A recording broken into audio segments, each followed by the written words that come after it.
નમસ્કાર ખેડૂત મિત્રો, હું Nikunj Domadiya Maxiva crop private limited વતી આપ સૌ ખેડૂત મિત્રોનું હાર્દિક સ્વાગત કરું છું। અત્યારના સમયમાં જે મગફળીની અંદર સૌથી મૂંઝવતો પ્રશ્ન હોય છે એ છે લીલી લશ્કરી અને કાબરી ઈયળ।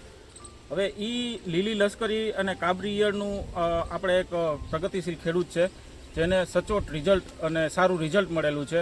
તો આપણે ખેડૂત ભાઈનો પહેલાં પરિચય લઈ લઈએ। ભાઈ, તમારું નામ? મારું નામ ભરતભાઈ રાતિયા, ગામ રીણાવાડા, ગામ રીણાવાડા, તાલુકો જિલ્લો પોરબંદર। તાલુકો જિલ્લો પોરબંદર। હવે તમારો મોબાઈલ નંબર? 9984 67 368 99 84 67 368 67 368, બરાબર છે।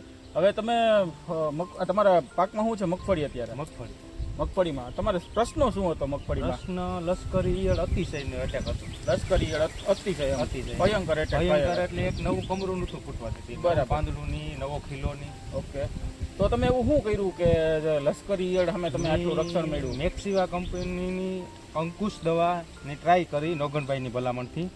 ઓકે, મને કે તમે ટ્રાય કરો કે પણ ભૂસામાં રિઝલ્ટ વધારે આવ્યું। અચ્છા, હવે તમે ભૂસામાં રિઝલ્ટ, બરાબર છે, તો ભૂસું કઈ રીતના તમે બનાવ્યું હતું? જો ભૂસું તો ઘઉંનો લોટ ભરડાવ્યો પહેલા, પછી એ એકરમાં 10 કિલા જેવો ભૂસો લીધો। ઓકે, પછી એમાં 250 ml દવા, આપણે અંકુશ, 2 કિલો ગોળ ને 1 લીટર તેલ મગફળીનું, બધું મિક્સ કરી ભેરવી એકદમ સૂકું, ભીનું સૂકું, ને પછી છંટકાવ કર્યો। ઓકે, એટલે આ માંડવીમાં તો હવે બહુ નુકસાની છે, તો શું કરવું? એટલે પછી અમે ટ્રાય કરી, સાંજના 5 વાગે છાંટ્યું તો સવારે 70 થી 80% કાળી ને લીલી ને બધી ઉપર આમ મરેલી પડી। બરાબર, એટલે તમને સંતોષ થયો।